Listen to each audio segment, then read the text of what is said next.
भवान् भीष्मश्च कर्णश्च कृपश्च समितिञ्जयः अश्वत्थामा विकर्णश्च सौमदत्तिस्तथैव च। एक तो स्वयं आप द्वैत के आचरण रूपी द्रोणाचार्य हैं, भ्रम रूपी पितामह भीष्म है। भ्रम इन विकारों का उद्गम है, अंत तक जीवित रहता है, इसलिए पितामह है। समूची सेना मर गई, ये जीवित था। शरशैया पर अचेत था, फिर भी जीवित था। ये है भ्रम रूपी भीष्म। भ्रम अंत तक रहता है। इसी प्रकार विजातीय कर्म रूपी कर्ण तथा संग्राम विजयी कृपाचार्य है। साधनावस्था में साधक द्वारा कृपा का आचरण ही कृपाचार्य है। भगवान कृपाधाम है और प्राप्ति के पश्चात संत का भी वही स्वरूप है। किंतु साधन काल में जब तक हम अलग हैं, परमात्मा अलग है। विजातीय प्रवृत्ति जीवित है, मोहमयी घिराव है। ऐसी परिस्थिति में साधक यदि कृपा का आचरण करता है तो वो नष्ट हो जाता है। सीता ने दया की तो कुछ काल लंका में प्रायश्चित करना पड़ा। विश्वामित्र दयार्द्र हुए, पतित होना पड़ा। योग सूत्रकार महर्षि पतंजलि भी यही कहते हैं, ते समाधा वुपसर्गा व्युत्थाने सिद्धयः। व्युत्थान काल में सिद्धियां प्रकट होती हैं, वे वास्तव में सिद्धियां हैं, किंतु कैवल्य प्राप्ति के लिए उतनी ही बड़ी विघ्न है जितने काम, क्रोध, लोभ, मोह इत्यादि। गोस्वामी तुलसीदास का भी यही निर्णय है। माया अनेक विघ्न करती है, रिद्धियां प्रदान करती है, यहां तक कि सिद्ध बना देती है। ऐसी अवस्था वाला साधक बगल से निकल भर जाए, मरणासन रोगी भी जी उठेगा। वो भले ठीक हो जाए, किंतु साधक उसे अपनी देन मान बैठे तो नष्ट हो जाएगा। एक रोगी के स्थान पर हजारों रोगी घेर लेंगे। भजन चिंतन का क्रम अवरुद्ध हो जाएगा और उधर बहकते बहकते प्रकृति का बाहुल्य हो जाएगा। यदि लक्ष्य दूर है और साधक कृपा करता है तो कृपा का अकेला आचरण ही समितिंजय समूची सेना को जीत लेगा। इसलिए साधक को पूर्ति पर्यंत इससे सतर्क रहना चाहिए। दया बिनु संत कसाई, दया करी तो आफत आई। लेकिन अधूरी अवस्था में यह विजातीय प्रवृत्ति का दुर्धर्ष योद्धा है। इसी प्रकार आसक्ति रूपी अश्वत्थामा, विकल्प रूपी विकर्ण और भ्रममयी श्वास ही भूरि श्रवा है। ये सभी बहिर्मुखी प्रवाह के नायक हैं।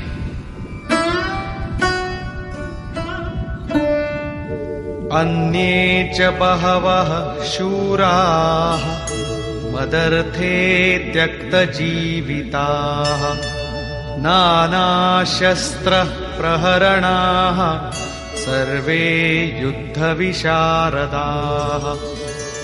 और भी बहुत से शूरवीर अनेक शस्त्रों से युक्त मेरे लिए जीवन की आशा को त्याग कर युद्ध में डटे हैं। सभी मेरे लिए प्राण त्यागने वाले हैं, किंतु उनकी कोई ठोस गणना नहीं है। अब कौन सी सेना किन भावों द्वारा सुरक्षित है, इस पर कहते हैं, अपर्याप्तं तदस्माकं बलं भीष्माभिरक्षितम् पर्याप्तं त्विदमेतेषां बलं भीमाभिरक्षितम्। भीष्म द्वारा रक्षित हमारी सेना सब प्रकार से अजेय है और भीम द्वारा रक्षित इन लोगों की सेना जीतने में सुगम है। पर्याप्त और अपर्याप्त जैसे श्लिष्ट शब्द का प्रयोग दुर्योधन की आशंका को व्यक्त करता है। अतः देखना है कि भीष्म कौन सी सत्ता है जिस पर कौरव निर्भर करते हैं, तथा भीम कौन सी सत्ता है जिस पर दैवी संपद संपूर्ण पांडव निर्भर है। दुर्योधन अपनी व्यवस्था देता है कि अयनेषु च सर्वेषु यथा भागमवस्थिताः भीष्ममेवाभिरक्षन्तु भवन्तः सर्व एव हि। इसलिए सब मोर्चों पर अपनी अपनी जगह स्थित रहते हुए आप लोग सब के सब भीष्म की ही सब ओर से रक्षा करें। यदि भीष्म है तो हम अजेय हैं, इसलिए आप पांडवों से न लड़कर केवल भीष्म की ही रक्षा करें। कैसा योद्धा है भीष्म, जो स्वयं अपनी रक्षा नहीं कर पा रहा है, कौरवों को उसकी रक्षा व्यवस्था करनी पड़ रही है। यह कोई बाह्य योद्धा नहीं, ब्रह्म ही भीष्म है। जब तक ब्रह्म जीवित है तब तक विजातीय प्रवृत्तियां कौरव अजेय हैं। अजेय का यह अर्थ नहीं कि जिसे जीता ही ना जा सके, बल्कि अजेय का अर्थ दुर्जय है, जिसे कठिनाई से जीता जा सकता हो। महा अजय संसार रिपु जीत सकई सो वीर। यदि भ्रम समाप्त हो जाए तो अविद्या अस्तित्वहीन हो जाए। मोह इत्यादि जो आंशिक रूप से बचे भी हैं, शीघ्र ही समाप्त हो जाएंगे। भीष्म की इच्छा मृत्यु थी। इच्छा ही भ्रम है। इच्छा का अंत और भ्रम का मिटना एक ही बात है। इसी को संत कबीर ने सरलता से कहा, इच्छा काया इच्छा माया इच्छा जग उपजाया। कह कबीर जे इच्छा विवर्जित ताका पार न पाया। जहां भ्रम नहीं होता वो अपार और अव्यक्त है। इस शरीर के जन्म का कारण इच्छा है। इच्छा ही माया है और इच्छा ही जगत की उत्पत्ति का कारण है। सो कामयत तदैक्षत बहुश्याम प्रजायेय इति। कबीर कहते हैं, जो इच्छाओं से सर्वथा रहित हैं, तिनका पार न पाया। वे अपार अनंत असीम तत्व में प्रवेश पा जाते हैं। यो कामो निष्काम आप्त काम आत्म कामो न तस्य प्राणा उत्क्रामंति ब्रह्म व सन ब्रह्माप्येति। जो कामनाओं से रहित आत्मा में स्थिर आत्म स्वरूप है, उसका कभी पतन नहीं होता। वो ब्रह्म के साथ एक हो जाता है। आरंभ में इच्छाएं अनंत होती है और अंततो गत्वा परमात्म प्राप्ति की इच्छा शेष रहती है। जब ये इच्छा भी पूरी हो जाती है तब इच्छा भी मिट जाती है। यदि उससे भी बड़ी कोई वस्तु होती तो आप उसकी इच्छा अवश्य करते। जब उससे आगे कोई वस्तु है ही नहीं तो इच्छा किसकी होगी। जब प्राप्त होने योग्य कोई वस्तु अप्राप्त न रह जाए तो इच्छा भी समूल नष्ट हो जाती है और इच्छा के मिटते ही भ्रम का सर्वथा अंत हो जाता है। यही भीष्म की इच्छा मृत्यु है। भीम द्वारा रक्षित इन लोगों की सेना जीतने में सुगम है। भाव रूपी भीम भावे विद्यते देवः। भाव में वो क्षमता है कि अविदित परमात्मा भी विदित हो जाता है। भाववस्य भगवान सुख निधान करुणा अयन। श्री कृष्ण ने इसे श्रद्धा कहकर संबोधित किया है। भाव में वो क्षमता है कि भगवान को भी वश में कर लेता है।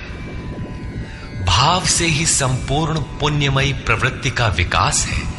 ये पुण्य का संरक्षक है तो इतना बलवान कि परम देव परमात्मा को संभव बनाता है, किंतु साथ ही इतना कोमल भी है कि आज भाव है तो कल अभाव में बदलते देर नहीं लगती। इष्ट में लेश मात्र भी त्रुटि प्रतीत होने पर भाव डगमगा जाता है।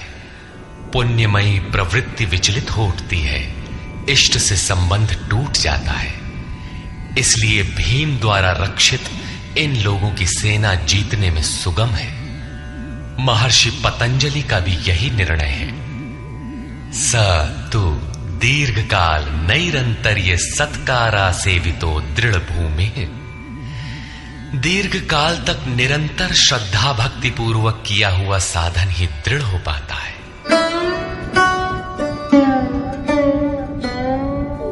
तस्य संजनयन् हर्षं कुरु वृद्धः पितामहः सिंहनादं विनद्योच्चैः शंखं दध्मौ प्रतापवान्।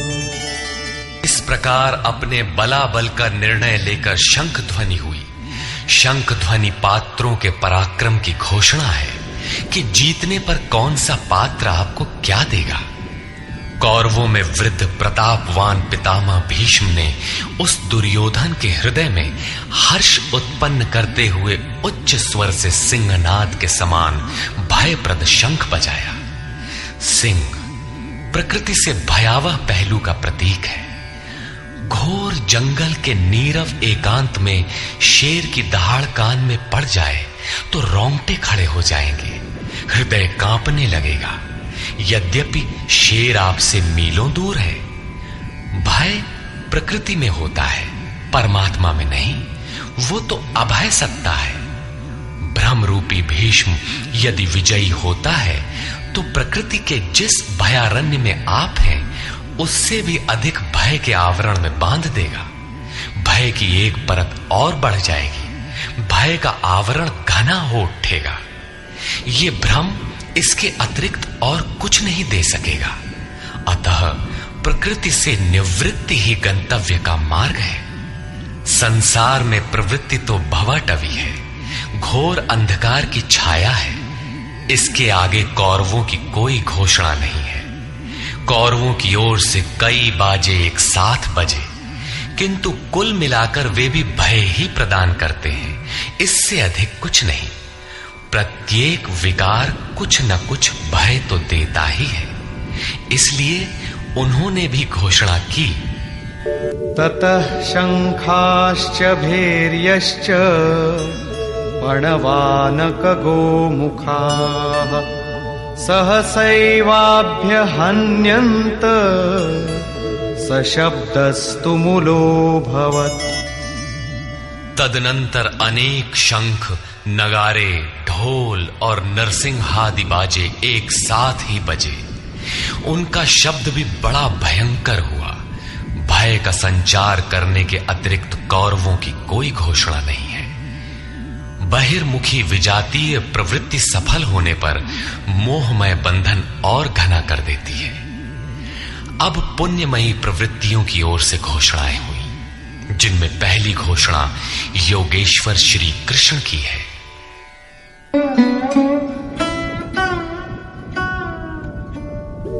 ततः श्वेतैर्हयैर्युक्ते महती स्यन्दने स्थितौ माधव पाण्डवश्चैव